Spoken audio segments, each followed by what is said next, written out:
सर्वप्रथम त श्रीमद् भागवत महापुराणले आजको सुरुवात यहीँबाट गरौँ। भागवतले जीवनमा के गर्छ त? हामीले भागवत कति पटक सुन्यौँ भने हाम्रो जीवनमा हामीले कल्याणलाई प्राप्त गर्छौँ। हामीले जीवनमा जानेर अन्जानमा कति पाप कर्म गर्छौँ हुन्छ पनि हामी चाहदैनौँ पाप कर्म गर्न, तर पनि पाप कर्म भइदिन्छ। त्यो पाप कर्मबाट बच्न कसरी सकिन्छ? साथै जीवनमा हामीले मनुष्य जीवन यति सुन्दर मनुष्य चोला पाएका छौँ। यो मनुष्य चोलाको परम कर्तव्य के हो? बाँचेर हामीले के गर्यौँ भने चाहिँ वास्तवमा मनुष्य भएर जन्मिनुको सार्थकता हुन्छ त, त्यो कुरो पनि बताइन्छ। विशेष गरेर भागवतले त हाम्रो हृदयमा भएको, हाम्रो दिलमा भएको काम, क्रोध, लोभ, मोह, मद, मात्सर्य आदि इत्यादि विकारलाई धुनेवाला ग्रन्थ कुन हो भने भागवत भन्नुहोला। भागवतले हाम्रो हृदयभित्र भएको अहङ्कार, हाम्रो हृदयभित्र भएको लक्ष्मीको घमण्ड, काम, क्रोध, लोभ, मोह, मद, मात्सर्य साराबाट सफा बनाइदिन्छ र भगवान भएको ठाउँसम्म पुर्याएर भगवान सामु मिल्नको लागि योग्य बनाइदिने ग्रन्थ नै भागवत हो। भगवानलाई भेटाउनको लागि सक्ने ग्रन्थ नै भागवत हो। यति मात्रै होइन, यदि जिउँदो हुँदा भेट्न सकिएन भगवानलाई, जीवित हुँदा भगवानको कृपा प्रसाद प्राप्त गर्न सकिएन भने मरिसके पछाडि पनि यदि भागवत प्रेतको रूपमा रहेर यदि कसैले सुन्छ भने उसको पनि कल्याण गराइदिनेवाला ग्रन्थ कुन हो भन्दा भागवत हो। प्रत्यक्ष प्रमाण धुन्धुकारीको कल्याण भयो। कथाहरू पटक पटक हजुरहरू सुनिरहनु भएको छ। कथाको महिमा साह्रै धेरै छ। भक्ति, ज्ञान र वैराग्यलाई बढाएर तरण तारण गरिदिने ग्रन्थको नाम नै हो भागवत। त्यस कारणले गर्दाखेरि पनि भागवत कथा सुन्न जीवनमा अति नै जरुरत छ। हिजो हामीले श्रवण गरेका थियौँ, वास्तवमा कसको चाहिँ ध्यान गरिएको छ त? मङ्गलाचरण गरिएको थियो। जन्माद्यस्य यतोऽन्वयादितरत चार्थे स्वभिज्ञस्वरा तेने ब्रह्महृदायादिकवये मुह्यन्ति यत्सूरयः तेजो वारिमृदां यथा विनिमयो यत्र त्रिसर्गो मृषा धाम्ना स्वेन सदा निरस्तकुहकं सत्यं परं धीमहि। परम सत्यको ध्यान गरिएको छ। हिजो पनि हामीले सुन्दै थियौँ नि, परम सत्यलाई जान्नको लागि पहिला हामी सत्य बन्नुपर्छ सज्जन। हामी सत्य भएनौँ, हाम्रो बोली सत्य भएन, व्यवहार सत्य भएन, आचरण सत्य भएन, अरूप्रति गर्ने व्यवहार सत्य भएन, खाली झुटैको मात्रै खेती गऱ्यौँ भने परम सत्यलाई चिन्न हामी सक्दैनौँ। परम सत्यलाई चिन्नको लागि पहिलो नम्बरमा हामी सत्य बन्नुपर्छ। श्रीमद् भागवत महापुराणको प्रथम स्कन्धको पहिलो श्लोकमा बताइएको छ, सत्यम परम धीमहि। सत्यको ध्यान गरियो। हेर्नुहोस्, दुनियाँले खोजेको सत्य, हामी बोलौँला झुटो तर हामी अरूबाट सत्य नै सुन्न चाहन्छौँ। हामी अरूसँग व्यवहार झुटो गरौँला तर अरूले व्यवहार हामीलाई सत्य नै गरोस् भन्ने हुन्छ। हामी जति नै झुट बोले तापनि, हामीले जस्तो सुकै व्यवहार गरे तापनि हामी अरूबाट अपेक्षा चाहिँ सत्यकै गरिरहेका हुन्छौँ। त्यस कारणले गर्दा सत्यलाई छोडेर, सत्यलाई त्यागेर जीवनमा कल्याण र उन्नति होस् भन्ने चाहना छ भने जीवनमा कल्याण मिल्नेवाला छैन। ईश्वरलाई प्राप्त गर्नको लागि सबैभन्दा पहिला सत्य हामी बन्नुपर्छ। सत्य बनिसकेपछि मात्रै परम सत्य ईश्वरलाई चिनिन्छ। प्रमाण हुनुहुन्छ महाराज हरिश्चन्द्र। हरिश्चन्द्र सत्य बन्नुभयो, परमात्मालाई प्राप्त गर्नुभयो। सत्य बन्न सजिलो चाहिँ छैन फेरि सज्जन, सत्य बन्न कठिन छ। आजकाल त सत्य कसले गरेको छ याद गर्नुहुन्छ? यहाँनिर बताइएको छ, सत्यम परम धीमहि। सत्यको ध्यान गरियो। यो श्लोकमा जगत र जगदीश्वरको व्याख्या गरिएको छ। जगत र जगदीश्वरको वर्णन गरिएको छ श्रीमद् भागवत महापुराणको प्रथम स्कन्धको पहिलो श्लोकमा। अब भन्नुहोस् जगत के हो र जगदीश के हो, त्यो कुरातिर अलिकति ध्यान दिउँ हामी। जगत भनेको म आजभन्दा 25-27 वर्ष अगाडि यो संसारमा थिइनँ। 25-27 वर्ष अगाडि यो संसारमा म आएँ र अबको 60-70 वर्ष 80 वर्ष पछाडि म यो संसारमा रहन्न। यसको मतलब यो हो जगत।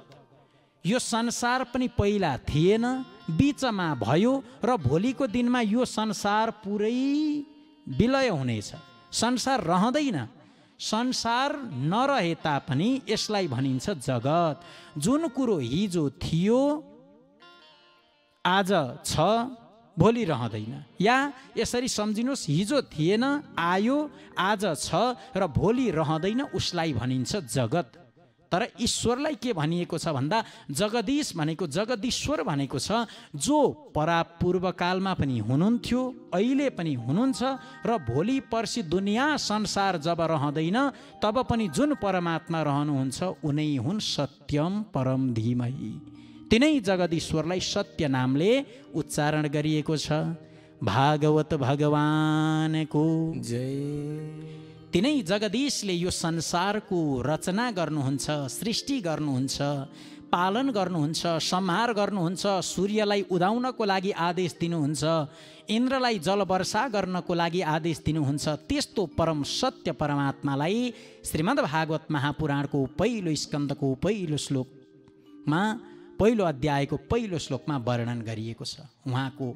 उहाँले गर्ने कर्तव्यको बारेमा, उहाँले गर्ने कामको बारेमा, विशेष गरेर उहाँको लीलाप्रति चाहिँ ज्ञानीहरू पनि, ध्यानीहरू पनि, योगीहरू पनि, तपस्वीहरू पनि, अमलात्माहरू पनि, विमलात्माहरू पनि मोहित हुने गर्छन्। कसैले छ भन्छन्, कसैले छैन भन्छन्। ईश्वरको बारेमा दुईटै कुराहरू चलेको छ अरे। जसले भगवान भनेर मानिरहेका छन्, भगवान भनेर पुजिरहेका छन्, उनीहरूले ईश्वर छ भनिरहेका हुन्छन्।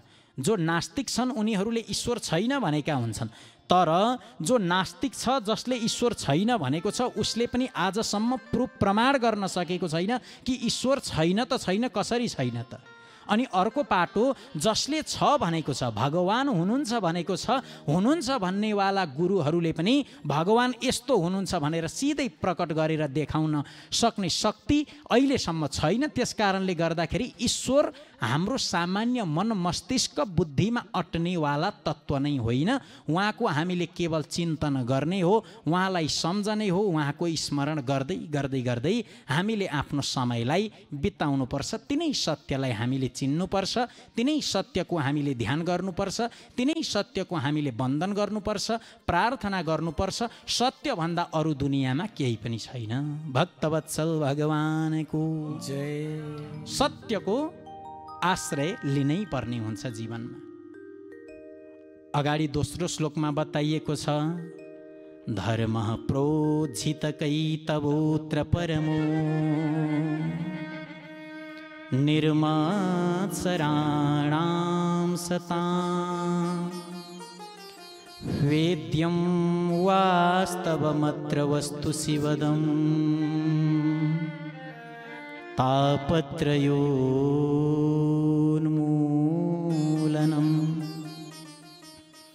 श्रीमद्भागवते महामुनिकृते किं वा परैरीश्वर सद्यो हृद्यवरोध्यतेऽत्र कृतिभिः शुश्रूषुभिस्तत्क्षणा। प्रोज्झित धर्मको बारेमा वर्णन गरिएको छ। हेर्नुहोस्, मान्छे धार्मिक बन्न आवश्यकता छ। धार्मिक बन्नको लागि मनुष्यमा कति कुराको आवश्यकता पर्दछ भन्दा, मनुष्य सत्य हुनुपर्दछ, दया हुनुपर्दछ, मनुष्यमा पवित्रता हुनुपर्दछ र कुनै कार्यमा दान पनि हुनुपर्दछ। यो चार चिज छैन भने मनुष्यलाई धार्मिक भनेर भन्न मिल्दैन। यो 4 कुरा चाहिँ आवश्यक पर्छ जीवनमा यदि हामी धार्मिक हौँ भने। धर्मको 4वटा चरण छन्।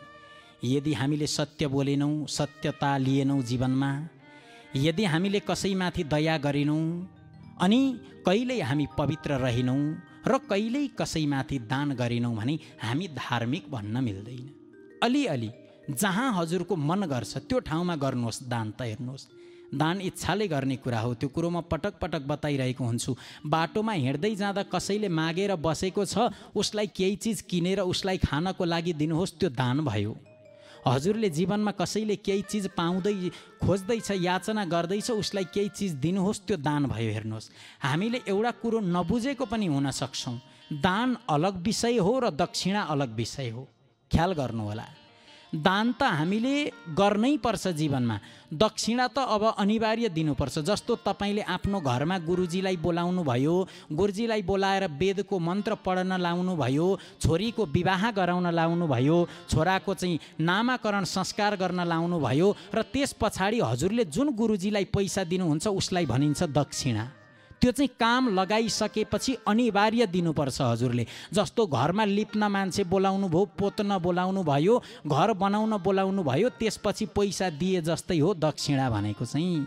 हजुरले काम लगाउनु भयो, कामको बदलामा उसको हिसाबले दक्षिणा दिनुहोला। नत्र यस्तो भन्छ शास्त्रले, त हेर्नुहोस्, गुरुहरू त हाँसी हाँसी जालान्, तर गुरुहरूले गरेको निमेक अनुसारको हामीले दक्षिणा दिएनौँ। गुरुलाई त भइहाल्छ नि जे गरे पनि भन्दाखेरि त्यसको जुन बोझ छ, त्यसको जुन भार छ, त्यो भार जसले गुरुलाई बोलाएर पढाउनु भएको छ उहाँले बोक्नुपर्छ।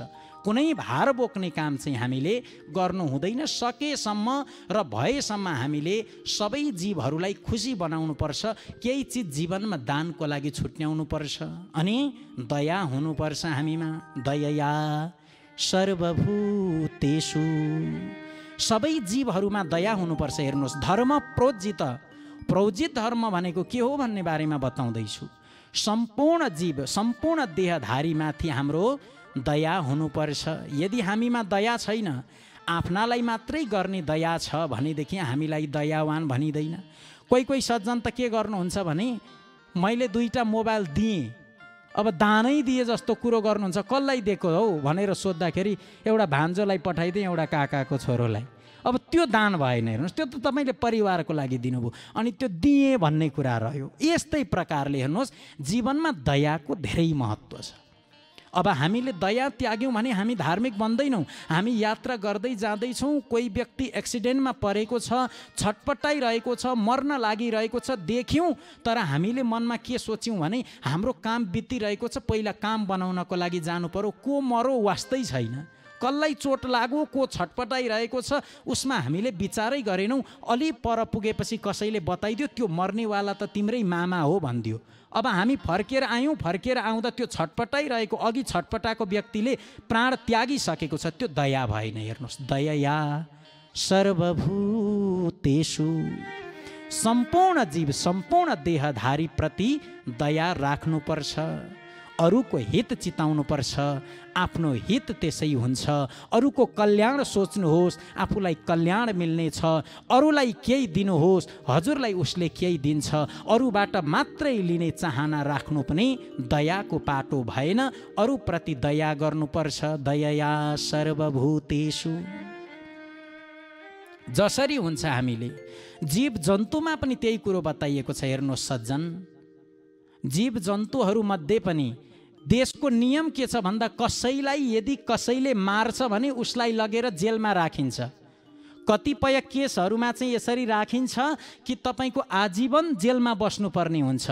तर हामीले गाई काटिराखेका छन् कतिले, कतिले गोरु, कतिले चाहिँ बाख्रा आदि इत्यादि कुखुरा। जो हत्या छ, यो हत्या यदि देवी देवताको नाममा गरिन्छ भनेदेखि, कुनै पनि चिजको हत्या यदि देवी देवताको नाममा गरिन्छ भने शास्त्रले के बताएको छ भन्दा, यावन्ती पशुरोमाणी तावत वर्ष सहस्रकम। हजुरले आफ्नो जिब्रोको स्वादको लागि देवी देवताको नाम जोडेर चाहिँ हत्या हिंसा नगर्नु भनेको छ।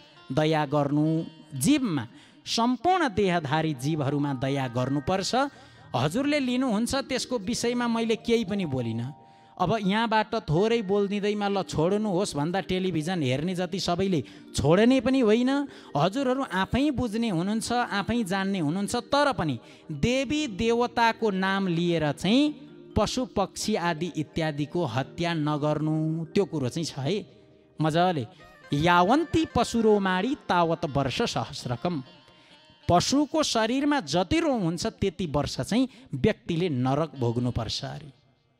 हामीले सानो दुःख पर्दा, हामीलाई सानो कष्ट पर्दाखेरि हामी तुरुन्त हस्पिटल जान्छौँ, डाक्टर साहबलाई गएर भन्छौँ हामीलाई अप्ठ्यारो पर्यो, हामीलाई आपत्ति पर्यो, हामीलाई विपत्ति पर्यो, केही गरिदिनुहोस्। तर त्यो एउटा प्राणी जसमाथि हामीले दया गरेका छैनौँ, त्यो प्राणी तडपिरहेको बेला उसले पनि त दयाको इच्छा गरेको हुन्छ होला, उसले पनि मलाई कसैले सहायता गर्छ कि भन्ने चाहना राखि नै रहेको हुन्छ होला। तर हामी किन दया गर्दैनौँ? यदि हामीले दया गरेनौँ, यदि हामीले कुनै आफ्नो इच्छा लागेको ठाउँमा पनि दान गरेनौँ, दया गरेनौँ भने हामी पूर्ण रूपले धार्मिक भनिँदैनौँ। अनि अर्को कुरो के बताइयो भन्दा पवित्रता हुनुपर्छ अरे। धार्मिक व्यक्ति हुनको लागि जीवनमा पवित्रता हुनु पर्यो। हेर्नुहोस्, दुई प्रकारको पवित्रता हुन्छ। एउटा पवित्रता बाहिरी पवित्रता भनिन्छ। बाहिरी पवित्रताको लागि हजुर नुहाउनुहोस्, स्नान गर्नुहोस्, यसले बाहिरी पवित्रता मिल्छ। बाहिरी पवित्रता भएकै कारणमा धार्मिक चाहिँ बनिँदैन। धार्मिक बन्नको लागि भित्री पवित्रता चाहियो। भित्री पवित्रता कसरी हामीले प्राप्त गर्ने त भन्दा भगवानको कथा सुन्दै सुन्दै सुन्दै सुन्दै हामीले आफ्नो जीवन बिताउने, भगवानको कथाले भित्र भएको मैलो जुन काम क्रोध लोभ मोह मद मात्सर्य आदि गरिएका भित्र मैलो छ, त्यो मैलोलाई धुने काम चाहिँ भित्री पवित्रता सत्सङ्गले गर्छ। भक्तवत्सल भगवानको। अनि अर्को कुरो बताइयो सत्य। सत्य बोल्नुपर्छ, ईश्वरलाई प्राप्त। तर आजकाल व्यक्ति धर्ममा कोही पनि छैन, ख्याल गर्नुभएको होला सबैले। न ब्राह्मण धर्ममा, न क्षेत्री धर्ममा, न वैश्य धर्ममा, न शूद्र धर्ममा, न व्यापारी धर्ममा, न डाक्टर धर्ममा, न पण्डित धर्ममा, न जग्गा व्यापार गर्ने व्यक्ति धर्ममा, धर्ममा न साग बेच्नेवाला व्यापारी धर्ममा। धर्ममा व्यक्ति बहुत कम छन् सज्जन। हेर्नुहोस्, छँदै छैनन् भनेर त म भन्न सक्दिनँ, तर यदि धार्मिक व्यक्ति छन् भने बहुतै थोरै, एकदमै थोरै व्यक्ति मात्रै धार्मिक छन्। धर्म हामीले एउटा धर्म भनिन्छ, अर्को परम धर्म भनिन्छ। हेर्नुहोस्, धर्म भनेको चाहिँ के हो त भन्नुहुन्छ भने हजुरले जुन काम पाउनु भएको छ त्यो कार्य हजुरले निष्ठापूर्वक सम्पन्न गर्नुलाई पनि धर्म भनिन्छ। हामीलाई यति काम गर है भन्यो, हामीले छल कपट गऱ्यौँ, त्यति काम गरेनौँ र ढाक छोप गरेर काम गऱ्यौँ भनेर सुनायौँ भने त्यो धर्म भएन। व्यापारीको धर्म हुन्छ सत्यताले जति रुपियाँ छ त्यो रुपियाँ लिएर साग सब्जीहरू बेच्नु धर्म हो। अनि डाक्टरहरूको रुपियाँ लिएर उपचार गर्नु धर्म हो। पण्डितहरूको रुपियाँ पैसा दक्षिणा मिल्छ, त्यसको बदलामा राम्रोसँगले सङ्कल्प, राम्रोसँगले कर्म गरेर उनीहरूको लागि जुन चाहना छ त्यो पुरा गराउनको निमित्त खट्नु धर्म हो। यदि यसमा छल कपट हुन्छ भने त्यो धर्म हुँदैन। हेर्नुहोस्, अनि अहिलेको समयमा धार्मिक बहुत कम छौँ, धर्ममा बहुत कम व्यक्ति रहेको हुन्छ।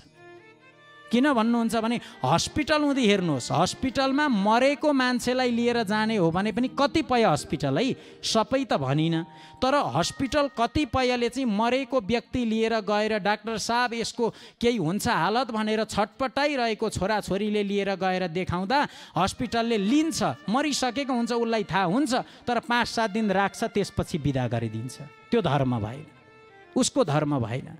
यस्तै प्रकारले साग सब्जी बेच्नेवालाले पनि यो तराजुमा कतिले चाहिँ तलपट्टि चुम्बक टाँस्दा रहेछन्, 200 ग्रामको चुम्बक टाँसिदियो, 1 किलो उठाइदियो, माथि हेर्दा 1 किलो बराबर, हामीले त सिधा सोझो लिएर आयौँ, त्यो बेच्नेवालाले त्यस्तो गरियो। यसको मतलब व्यापारीको धर्म भएन।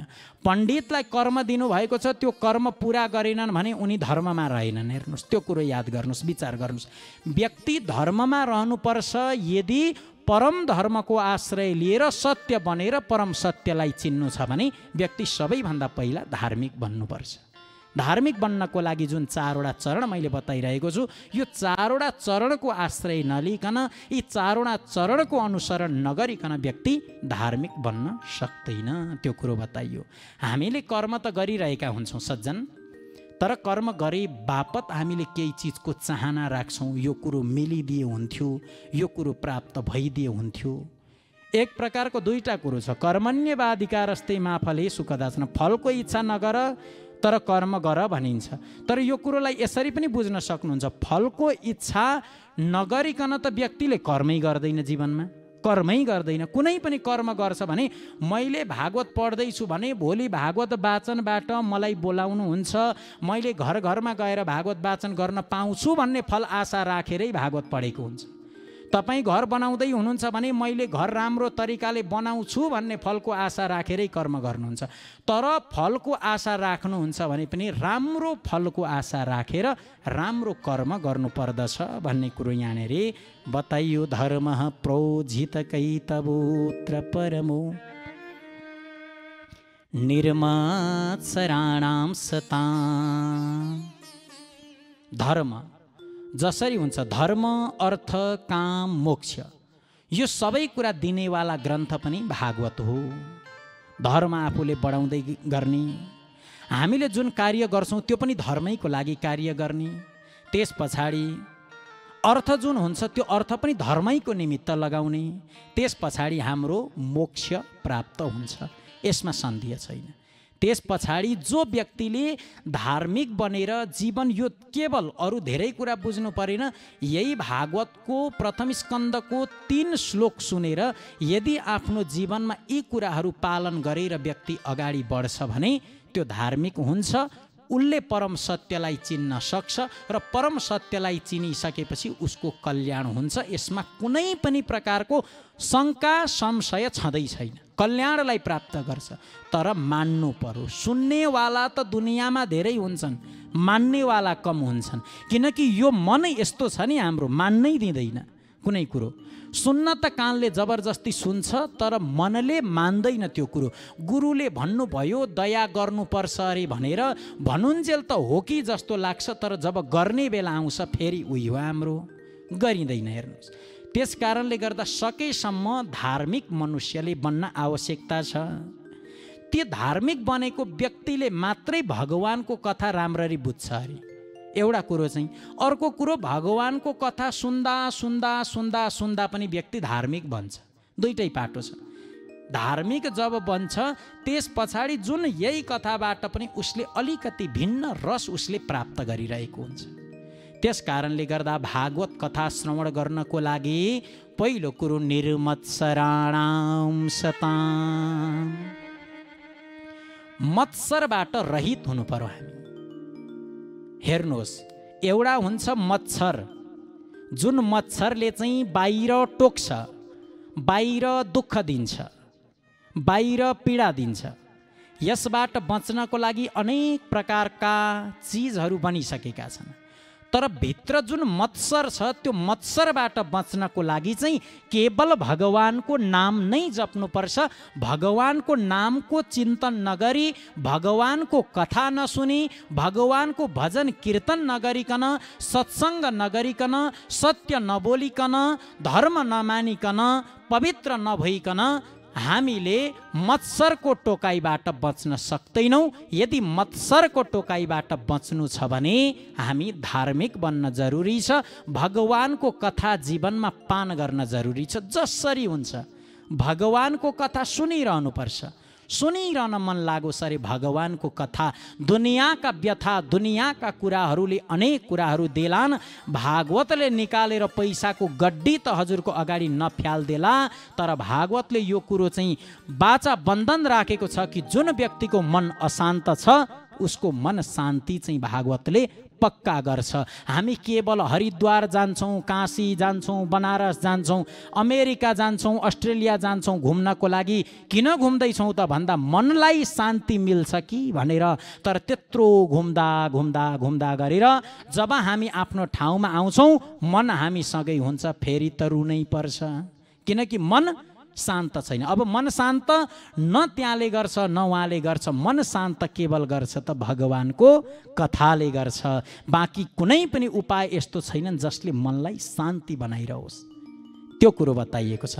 निर्मत्सराणाम सताम, मत्सरबाट रहित भएको व्यक्तिले भागवत कथा सुनो भने धेरै राम्रोसँगले बुझ्छ। उसले मत्सर छ, अरूको सधैँको भलो चिताउँछ, अरूको घरमा चाहिँ कहिल्यै उज्यालै नहोस् भन्ने चिताउँछ, अरूको छोराछोरीले चाहिँ कहिल्यै नपढोस् भन्ने चिताउँछ, अरूले चाहिँ सम्पत्ति कमाउँदै नकमाउन् भन्ने चिताउँछ, अरूले चाहिँ पढेर ज्ञानी हुँदै नहुन् भनेर उसले विचार गरिरहन्छ, अरूको घरमा चाहिँ पाहुना आउँदै नआउन् भनेर चिताइरहन्छ, अरूको चाहिँ कहिल्यै पनि भलो नहोस् भन्ने चिताउँछ। भनेदेखि त्यो मत्सरमा निर्लिप्त भएको छ। उसले दुनियाँ कथा श्रवण गरे तापनि जीवनमा उसलाई शान्ति मिल्नेवाला छैन। मत्सरबाट व्यक्ति टाढा रहनु पर्यो। अरूको कल्याण पनि त मेरै कल्याण हो भन्ने सम्झनु पर्यो। त्यसैलाई मनुष्य भनिन्छ। आफ्नो हानि पनि सहेर अरूको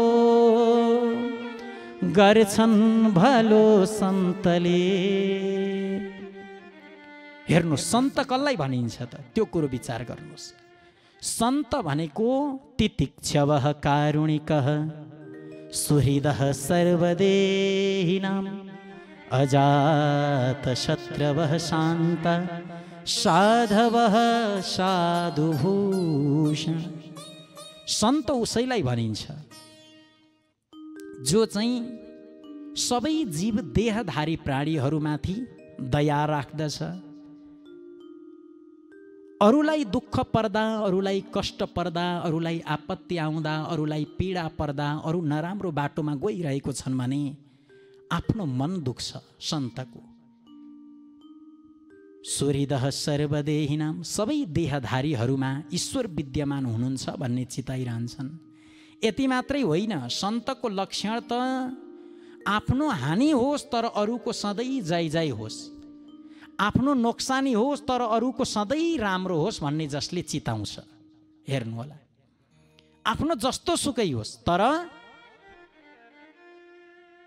अरूको चाहिँ जय होस् भन्ने चिताउँछ। आफ्नो हानि पनि सहेर अरूको गर्छन् भलो सन्तले।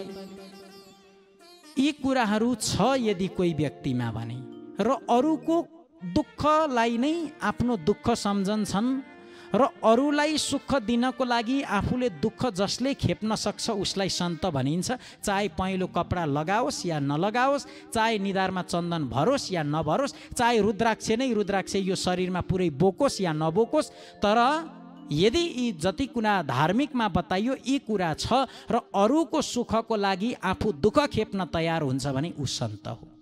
आफ्नो हानि पनि सहेर अरूको गर्छन् भलो सन्तले। आफ्नो हानि नपारी गर्छ अरूको उद्धार सामान्यले। अरूको पनि हानि नोक्सानी नहोस्, अरूको पनि जय होस्, मेरो पनि होस्।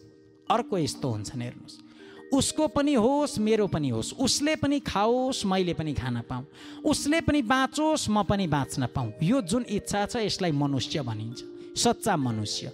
अब याद गर्नु, यो श्लोकले के भनेको छ भन्दा सन्तको परिचय गराएको छ, मान्छेको परिचय गराएको छ, राक्षसको परिचय गराएको छ। अब हामीले कथा सुनेर जीवनमा घटाउन सक्छौँ कि हामी सन्त हौँ या मान्छे हौँ या हामी राक्षस हौँ, त्यो कुरो हामीले घटाउने। यहाँबाट सिधै यो राक्षस भनेर लेखिएको हुँदैन, यो मनुष्य भनेर लेखिएको हुँदैन। कर्म हेर्नुहोस्, विचार गर्नुहोस्। आफ्नो हानि पनि सहेर अरूको गर्छन् भलो सन्तले। आफ्नो हानि नपारी गर्छ अरूको उद्धार सामान्यले। अर्काको पनि जय होस्, अर्काको पनि हित होस् र मेरो पनि हित होस्, अरूले पनि बाँचुन् म पनि बाँचौँ भन्ने सोचको व्यक्ति छ भने उसलाई मनुष्य भनिन्छ। तर यहाँ अगाडि के बताइयो भन्दा अर्कोलाई बिगारी आफू बनिनु त्यो राक्षसी काम हो। अर्कोलाई चाहिँ बिगारेर अर्काको चाहिँ होस् कि नहोस् मतलब छैन, अरू मरुन् कि बाँचुन् मतलब छैन, अरूले खाउन् कि नखाउन् त्यो पनि मतलब छैन। आफूले भेट्नु पर्यो, मैले खान पाउनु पर्यो, मैले बाँच्न पाउनु पर्यो, मेरो सम्पत्ति हुनु पर्यो, मेरो सन्तान हुनु पर्यो, सबैले मलाई नमस्कार गर्नु पर्यो, सबैले मलाई नै मान्नु पर्यो भन्ने सोच छ भने शास्त्रले बताइदियो अर्कोलाई बिगारी आफू बनिनु त्यो राक्षसी काम हो। आजकल व्यक्ति मनुष्य, मैले हिजो पनि थोरै बताएँ, देख्नको लागि त मान्छे जस्तो देखिन्छन् तर वास्तवमा उनीहरूको विचार, उनीहरूको सोचाइ, दुनियाँमा मनुष्यको कुरो गरेको धेरै राक्षस स्वभावको हुँदै हामी गएका छौँ। हामी सत्व रज तमोगुणीप्रति बढिरहेका छौँ। हामी ध्यान दिनु पनि भएको होला। हामी कस्तो गर्छौँ, भगवानको कथा सुन्नु छ, राम्रो राम्रो कार्यमा हाम्रो घरमा निम्तो गएको छ, लु यहाँ भागवतको कथा हुँदैछ, कथा सुन्नको लागि हजुरहरू पाल्नुहोस् है भनेको छ भने हामी त्यहाँनेरि जाने बेलामा 7 दिनमा 1 दिन गए भइहाल्छ नि, बोलाएको छ केवल फर्म्यालिटी पुरा गर्नको लागि भए पनि जाउँ भनेर सोध्छौँ। अब जुन कुरामा तम्बाकु बिडी आदि इत्यादिमा यो कुरो चाहिँ लिनु हुँदैन है भनेको छ, त्यो कुरो खोजी हामी हतार लिन्छौँ। यसको मतलब हामी तमोगुण प्रति अगाडि बढिरहेका छौँ। तमोगुण प्रति अगाडि बढेर ईश्वरलाई प्राप्त गर्न सकिँदैन। हामी रजोगुणी छौँ त हामी सत्वगुणलाई जान्नको लागि, सत्वगुणी बन्नको लागि हामी निरन्तर लागिरहनुपर्छ, धर्ममा रहनुपर्छ, मत्सरलाई हटाउनुपर्छ। निर्मत्सराणाम सताम, त्यसपछि मात्रै वास्तव मात्र वस्तु शिवदम तापत्रयोन्मूलनम, 3 प्रकारका तापहरूलाई उन्मूलन गर्न सकिन्छ। जुन ईश्वरले चाहिँ भगवान कस्तो हुनुहुन्छ त भन्दा सत्य, चितमय, प्रकाश स्वरूप। अनि ती भगवानले के गर्नुहुन्छ त भन्दा विश्वको उत्पत्ति, पालन र संहार। 3 प्रकारको ताप जुन छ त्यो तापलाई पनि आफ्नै वशीभूत राख्नुहुन्छ। अनि त्यस्तो परमात्मा हुनुहुन्छ भनेर यहाँनिर तापत्रयोन्मूलनम, भगवानको चिन्तन गर्दै गर्दै गर्दै गयौँ भने हाम्रो शरीरबाट जुन 3 प्रकारको ताप रहन्छ त्यो तापहरू हामीले शान्त बनाउन सक्छौँ। व्यक्ति रोगी छ, व्यक्ति पीडित छ, व्यक्ति दुखी छ, कारण किन भन्दाखेरि मनुष्य जीवन चलाउने कसरी भन्ने नै जानेको छैन। सबैभन्दा पहिला त्यो कुरो बताइएको छ। मान्छे कति बेला उठ्नै पनि जानेको हुँदैन, शास्त्र पल्टाइँदैन, शास्त्र हेर्न भ्याइँदैन, शास्त्रले के बताएको छ थाहा छैन, भगवानको भजन कीर्तन गर्नको लागि भ्याइँदैन, गायत्री मन्त्र जप्नको लागि भ्याइँदैन। अहिले त मोबाइलले जपिदिन्छ, हजुर भनौ बरु बस्व लगाइदियो छोडिदियो, जपिदिइहाल्छ नि अब मोबाइलले। पुण्य पनि उसैलाई त प्राप्त हुने होला नि, होइन? त्यस कारणले गर्दाखेरि यदि व्यक्तिमा सत्यता, पवित्रता आदि इत्यादि रहेन, धर्ममा व्यक्ति रहेन भने कल्याण हुनेवाला छैन। 3 प्रकारको तापबाट बचाउनेवाला ईश्वरको सदा सर्वदा चिन्तन गरिरहनुपर्छ। त्यस पछाडि बताइयो जुन चाहिँ श्रीमद् भागवत महापुराण छ, यो जुन यो दुनियाँमा आयो, जुन यो संसारमा आयो, यो शास्त्रको गायन धेरै महामुनिहरूले गर्नुभएको छ। श्रीमद् भागवते महामुनि कृते किं वा परैरीश्वर, यसलाई चाहिँ हामीले ध्यान दिएर भागवतलाई हामीले जीवन परिवर्तनको लागि जसरी भोजन आवश्यकता छ त्यस्तै प्रकारले हामीलाई भागवत पनि आवश्यकता छ। भगवानको कथाले हामीलाई के शिक्षा दिन्छ भन्नुहुन्छ भने अर्को कुरो, हामी मन्दिर गइरहेका हुन्छौँ। हेर्नुहोस् है, भक्तको चाहिँ यहाँ लक्षण पनि बताइएको छ। हामी मन्दिर जान्छौँ, शिवजीको मन्दिरमा गएका छौँ या दुर्गाको मन्दिरमा गएका छौँ, मन्दिरमा गएपछि हामीले पूजा गर्छौँ। पूजा कसरी गर्छौँ भन्नुहुन्छ भने तिल जौ जुन अक्षता छ पहिली कुरो त हामी यसरी फ्यालिदिन्छौँ, फुल पनि फ्यालिदिन्छौँ। त्यस पछाडि तलपट्टि जुन हामीले जल आदि इत्यादि छ त्यो पनि हामी फ्यालिदिन्छौँ।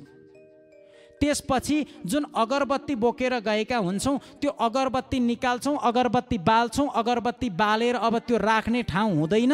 भगवानको कानमा छिर्छ कि भगवानको नाकमा छिर्छ कि भगवानको आँखामा छिर्छ कि त्यहाँ छिराइदिन्छौँ अनि हिँड्छौँ। हाम्रो धर्म भयो त त्यो? हामी किन दुखी छौँ त? कतिपय सज्जनले सोध्नुहुन्छ, भगवानको भक्ति गरिरहेको छु, पूजा गरिरहन्छु, मन्दिर गइरहन्छु, तर मेरो मन अशान्त छ। किन हो हजुर? मैले सोचेको कुरो प्राप्त गरिरहेको छुइनँ मन्दिर जाँदा पनि भन्दा यस्तो प्रकारले भक्ति भएको छ भने कसरी चाहिँ शान्ति मिल्छ, कसरी चाहिँ कल्याण मिल्छ त हामीलाई? हामीले भगवानको सम्मान गर्ने हो। भगवानलाई हामीले के भनेका छौँ?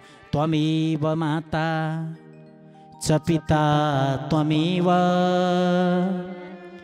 त्वमेव बन्धुश्च सखा त्वमेव। मेरो आमा हजुर, मेरो बुवा हजुर भनेको छौँ। आमा बुवाको मुख हेर्ने दिन कसैले चाहिँ लगेर फुलहरू, अक्षताहरू, चामलहरू, अनेक प्रकारका कुराहरू यसरी लगेर फ्याल्नुहुन्छ? कसैले फ्याल्नुहुन्न नि त। किन फ्याल्नुहुन्न भन्दा हजुरले आमा बुबाको पूजा गर्दै हुनुहुन्छ, टिका जुन छ त्यो निधारमै लगाइदिनुहुन्छ, हजुरले फुल जुन छ त्यो त्यही सभ्य तरिकाले चढाउनुहुन्छ आफ्नो बुवालाई, मिठाई जुन छ त्यो राम्रो तरिकाले दिएर बुवालाई अर्पण गर्नुहुन्छ। यसरी हजुरले आरती गर्नुभयो भने पनि बत्ती लिनुहुन्छ, घुमाउनुहुन्छ, त्यस पछाडि राम्रो ठाउँमा राख्नुहुन्छ। यसको मतलब हजुरले आफ्नो बुबाको सम्मान राम्रोसँगले गर्नुभएको छ। अरे जुन बुबालाई जुन परमात्माले जन्म दियो त्यो परमात्माको पूजाको पालोमा चाहिँ पूजा गर्न जाने, अबिर अक्षता यसरी फ्याल्दिने र भगवानको कानमा छिर्छ भने कानमा अगरबत्ती हाल्दिने, नाकमा छिर्छ भने नाकमा अगरबत्ती हाल्दिने, मुखैमा पनि अलिकति सानो प्वाल परेको छ भने त्यही मुखको प्वालमा अगरबत्ती हाल्दिने। अनि यसरी गरेको पुण्य कर्मले, यसरी गरेको कर्मबाट चाहिँ हामीलाई कसरी शान्ति मिल्छ त? कसरी सुख मिल्छ त? सुख प्राप्त गर्नको लागि, शान्ति प्राप्त गर्नको लागि पहिलो नम्बरमा धार्मिक बन्न जरुरी छ। त्यस पछाडि भगवानको कथा बुझ्न जरुरी छ। त्यस पछाडि शास्त्रले बताउँछ यसरी यसरी बिहान उठ्ने, यसरी नित्य कर्म गर्ने, यसरी गरिएको पूजाद्वारा यो फल प्राप्त हुन्छ भनेर शास्त्रले बताएको हुन्छ। त्यो अनुसार हामीले कर्म गऱ्यौँ भनेदेखि चाहिँ हामीले सफलतालाई अवश्य प्राप्त गर्छौँ र हाम्रो घरमा सुख, शान्ति र समृद्धि सदा सर्वदा बास हुन्छ भन्दै आउनुहोस् एउटा भजन सुनौँ। त्यसपछि पुनः हामी यहाँभन्दा अगाडिको कथा श्रवण गर्नेछौँ।